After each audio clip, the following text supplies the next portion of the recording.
Coucou les amis, comment allez-vous? J'espère que vous allez bien. Nous actuellement dans le nord, toujours, nous sommes le 24 février. Et pour dire, il pleut. Alors c'est sûr que dans le jardin, à l'extérieur, on ne peut pas faire grand-chose. Parce qu'il ne fait que pleuvoir. Bon, on en profite pour faire les semis, mais bon, après, il ne faut pas en faire de trop et pas trop se précipiter sur vos semis, parce qu'après, tout va végéter à l'intérieur. Ça va filer, tout. Enfin, c'est pas ce qu'on recherche à la base. Bon, donc on peut voir les épinards poussent bien. Hein. Bon, j'avais mis une graine par plaque alvéolée. Mais la prochaine fois, je vais essayer d'en mettre 2 ou 3 pour avoir des touffes et pour repiquer en pleine terre directement dans le jardin. Bon, voilà. Le persil sort aussi le bout de son nez. Timidement, mais je suis content parce que bon, normalement d'habitude je mets 3 semaines et c'est vrai que dans mon armoire à semis, là, mais mon persil a bien poussé. Voilà, c'est juste le démarrage, mais je suis content, ça pousse pas mal. Bon, voilà, je vais vous montrer. Là, j'ai pris ma plaque alvéolée de salade. Et je vais vous montrer tout ça, le repiquage dans des godets de 5. Parce que là, ça commence à végéter. Et après, je vais les passer en serre refroide. Bon, là, j'ai pris un terreau universel. Comme vous connaissez, comme j'en parle souvent. Bon, j'ai bien décompacté. Hein, pour qu'il soit... J'ai cassé tous les mottes et tout. On va mettre ça... On va utiliser des godets de 5 cm, hauteur de 6, pour repiquer toutes mes belles petites salades. Comme on peut voir, les salades, ils ont bien poussé dans l'armoire à semis. Mais là, il est temps de les mettre dans des godets un peu plus grands pour qu'ils puissent se développer et que dans 15 jours, je dois les mettre en pleine terre. Bon, maintenant, après, il faut avoir le temps parce que le temps, comme il s'y prête pas toujours, c'est pas top. Il pleut, alors sous la pluie, pour travailler au jardin, c'est pas un régal. Bon, surtout, n'oubliez pas toujours vos marqueurs de semis. Parce qu'après, pour retrouver les semences et les semis que vous avez plantés, quand vous en avez encore quelques-uns, ça va. Mais après, quand ça commence à venir par abondance et que vous en avez beaucoup, c'est difficile à se repérer.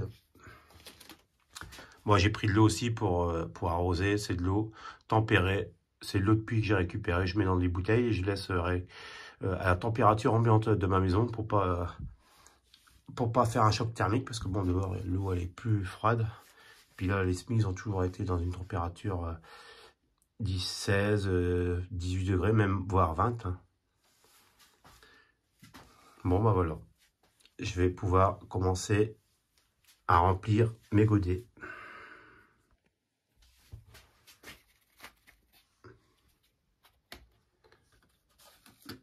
Bon, là, je prends un godet. Bon, je vais vous montrer un petit peu, mais bon, après ça, c'est pas sorcier. Vous prenez de la terre, enfin le terreau, vous mettez dedans. Moi, je tasse pas. Bon, j'enlève les impuretés, tout ce qui est... Bon, après, du bois, il n'y en a pas trop dedans, comme c'est du bon... Après, je mets comme ça, hop, je taponne. Et je reprends.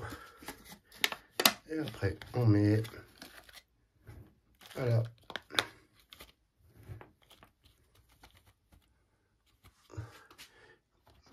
Bon, j'en fais encore un. Et après, je sais pas où tout montrer la vidéo du remplissage du godet, parce que ça va vite vous saouler.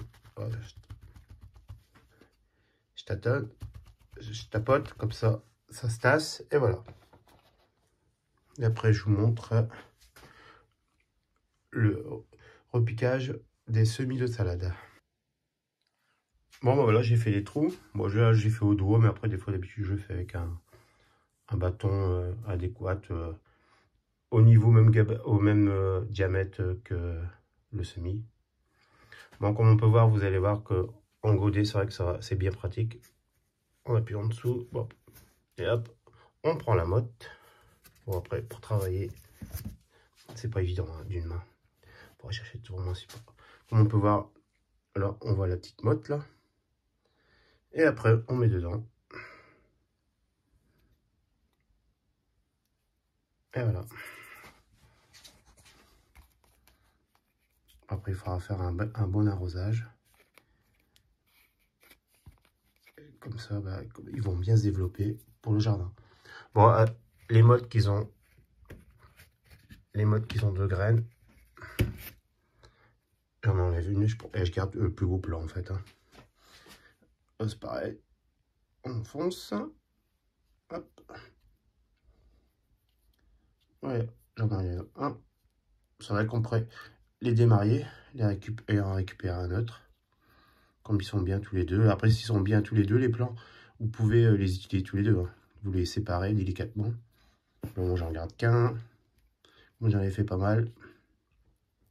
C'est vrai qu'on dit de mettre 2 graines par plaque alvéole, mais si j'en mettrais qu'une, je pense que ça c'est pas mal. Après, mais en plus, mes graines, ils sont pas très vieilles.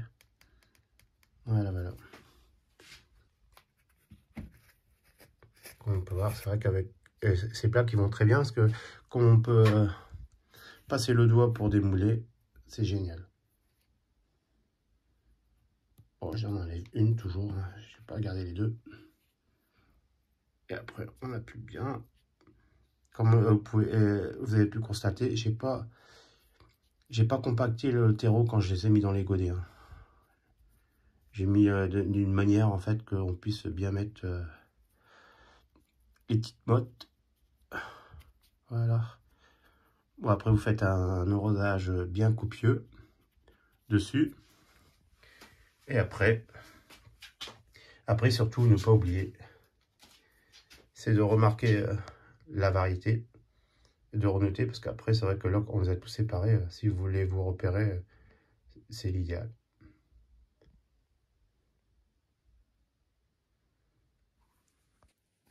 Comme on peut voir là, j'ai pris une terrine. Je l'ai remplie d'un quart d'eau, l'eau à température ambiante. C'est l'eau de pluie que j'ai récupérée dans mes cuves à l'extérieur, que j'ai laissé tempérer dans la maison, comme je vous avais dit précédemment. Et après, je vais laisser 15 minutes dans la bassine.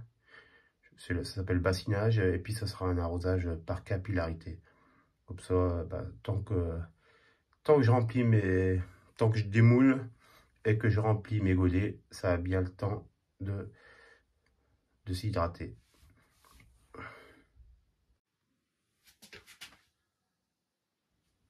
Et voilà, le tour est joué. Bon, comme vous pouvez voir, bah, j'ai tout replanté dans les godets de 5. Tous mes mini-mottes qui sortent de ma plaque alvéolée. Très pratique, hein. Vous passez à votre doigt, puis ça sort tout seul. Franchement, ça va super bien. C'est bien pratique. Bon, j'ai trouvé aussi une autre astuce pour essayer de les démarrer. En fait, je coupe au ciseau parce que je mets toujours 2 graines. Mais en fait, si je mettrais une graine, ça serait aussi bien. La prochaine fois, mon prochain semis de salade, je vais le faire avec une graine. Et on va voir comment ça se comporte. Bon, bah tout ça va passer dans ma serre froide. Enfin, c'est des petites serres froides avec une cloche que je vais mettre dans mon arrière-cuisine. En température entre 8 et 14 degrés. Et la nuit, je vais mettre une couverture pour protéger en cas où s'il gèle. Voilà, voilà. Bon, j'espère que cette vidéo vous aura plu. Si ça vous a plu, n'oubliez pas de mettre un pouce. Et sinon, si vous avez des suggestions et toujours des questions, bien des astuces, des choses à dire, n'hésitez pas pour les protéger. Sur la chaîne. Bon, dans à mettre vos commentaires. 10 degrés. Bon, bah, je vous souhaite une bonne journée. Bon, 2 couches, un bon semis à vous, un bon jardinage. Et à très bientôt. Bye bye.